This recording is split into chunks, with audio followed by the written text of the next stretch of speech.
Luhut bilang pendemo banyak yang tidak jelas. Niko Silalahi mengatakan kita tunjukkan kalau fraksi rakyat mampu. Jadi sebenarnya biar doing okay. Tapi kalau ada yang demo-demo itu seperti lagi setelah saya lihat ya yang demo yang banyak yang dari nggak jelas juga.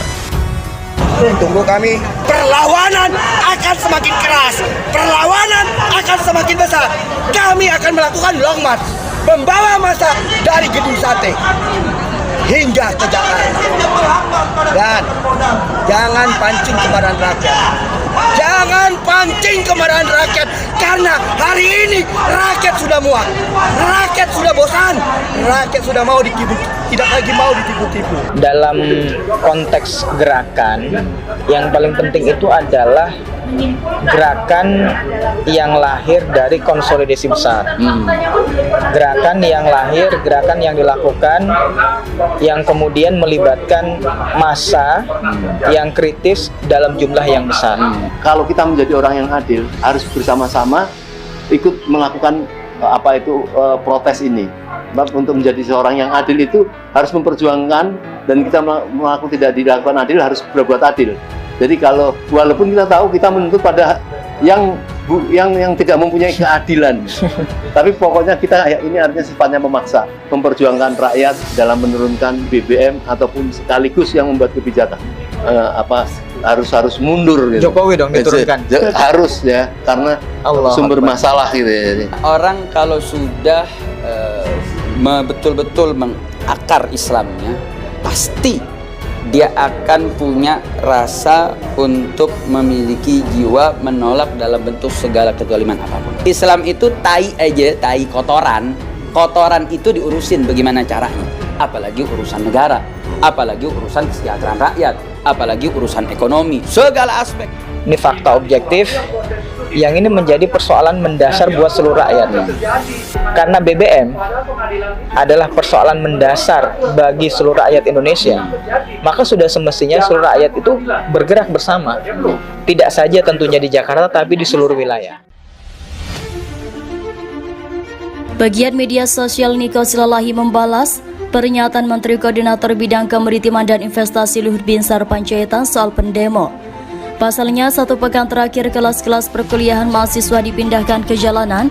Kata si Luhut, yang demo itu banyakkan dari yang gak jelas, padahal yang demo itu mahasiswa, buruh, tukang beca, ojol, supir angkot, dan lain-lain. Seluruhnya yang melakukan demo itu rakyat Indonesia, ujar Niko Silalahi dikutip dari unggahan Twitternya @niko_silalahi Jumat 11 September 2022. Maka dari itu mari kita jelaskan padanya yang menunjukkan people power dengan totalitas, lanjut Niko Silalahi. Niko mengisyaratkan bahwa rakyat juga mampu membuat sidang paripurna dalam parlemen jalanan sebagaimana yang dilakukan aktivis 98 pada era Soeharto. Kita tunjukkan pada penguasa kalau fraksi rakyat mampu membuat sidang paripurna dalam parlemen jalanan. Saatnya kita keluarkan keputusan turunkan harga BBM atau turunkan Jokowi dalam tempo yang sesingkat-singkatnya, tandasnya. Sebelumnya, Luhut Binsar Panjaitan mengeluarkan sindiran kepada masyarakat Indonesia yang masih berdemo di kondisi seperti saat ini. Menurutnya, kegiatan itu banyak berasal dari orang yang tidak jelas. Kalau ada yang demo-demo itu, saya lihat-lihat ya, yang demo banyak yang dari nggak jelas juga, kata Luhut dalam sambutannya di acara Focus Group Discussion atau FGD, Investasi Kabel Bawah Laut di Indonesia, Rabu 7 September 2022. Luhut tidak menjelaskan rinci demo apa yang dimaksud. Perkataan itu diucapkannya saat sedang menjelaskan pemulihan ekonomi yang diklaim berjalan cepat dan kuat. Dalam kesempatan itu dia menyinggung bahwa orang yang berdemo terkadang tidak mengerti masalah sebenarnya. Luhut pun tampak heran jika ada pihak yang mengatakan Indonesia akan bangkrut. Orang yang gak ngerti masalah ikut-ikutan demo, mau bangkrut dari mana, kita mana ada orang kelaparan. Kenapa? Karena dana desa sudah 476 triliun itu diberikan selama 7 hari terakhir, jelasnya. Jika biasanya para hacker melakukan pembobolan data hanya untuk kepentingan pribadi terbatas pada eksistensi diri dan motif ekonomi, pada fenomena biorka ini ada aroma nasionalisme di balik aksi yang dilakukannya ini. Bagaimana gaya nasionalisme biorka dalam aksi pembobolan? Biorka sejak 4 September lalu nama ini kian santer didengar, bahkan ada setidaknya 86.300.000 query terkait yang ditampilkan. Ketika kita melakukan pencarian dengan menggunakan kata biorka, banyak dukungan, ada juga yang menyesalkan atas aksi yang dilakukan oleh biorka. Bagi mereka yang memberikan dukungan aksi Bjorka ini disebut heroik sebab dalam setiap aksinya Bjorka memiliki perhatian serius terhadap segala kebijakan yang ditetapkan oleh pemerintah. Berikut adalah beberapa aksi Bjorka dengan aroma nasionalisme yang kental. Pertama, Bjorka ingin menunjukkan konsistensi pemerintah terhadap kebijakan yang ditetapkan. Dikutip dari Kompas.com, pada 13 September 2022 pukul 9.31, komentar diambil dari salah satu cuitan warganet di Twitter.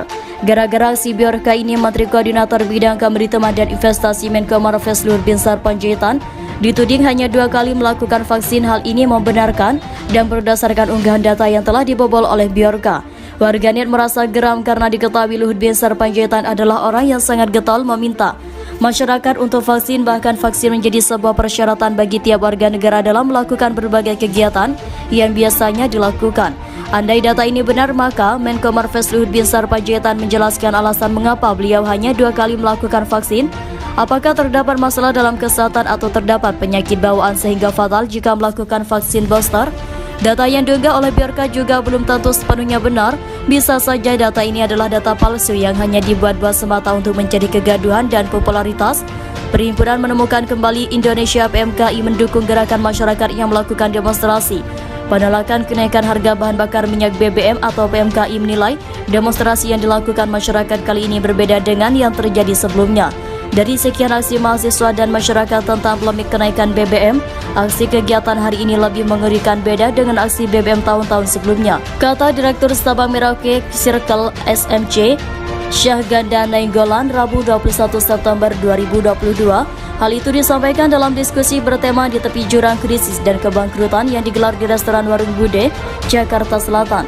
Diskusi ini membahas kenaikan harga BBM yang menuai penolakan dari sejumlah elemen masyarakat. Syahganda mengatakan pemerintah harus merespon penolakan dari masyarakat. Jika pemerintah tidak merespon, menurutnya akan terus ada gejolak di masyarakat. Mendukung masyarakat, kita meminta pemerintah untuk merespon agar dipenuhi gerakan mahasiswa turunkan BBM harus dipenuhi ini. Sudah hampir 3 minggu belum ada respon, makanya pemerintah rada double gitu loh. Pemerintah harus merespon, gak boleh tidak, ucapnya.